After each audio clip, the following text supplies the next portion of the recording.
भारतीय संवत्सरः। भारतीय संवत्सरे 12 मासाः सन्ति।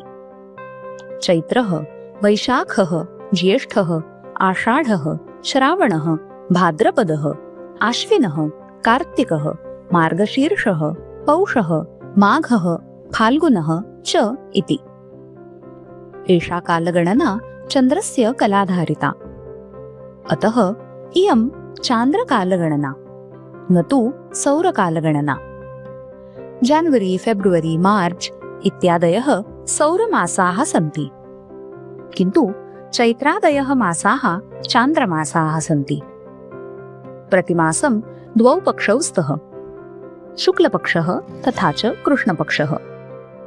15 तिथीनां समूहः पक्षः इति उच्यते। पक्षस्य प्रथमा तिथिः प्रतिपदा। शुक्लपक्षे प्रतिपदातः पूर्णिमापर्यन्तं चन्द्रः कलाभिः वर्धते। अपि च कृष्णपक्षे प्रतिपदातः अमावास्यापर्यन्तं चन्द्रः कलाभिः क्षीयते। एवं चन्द्रकलानुसारं भारतीयकालगणना प्रचलिता।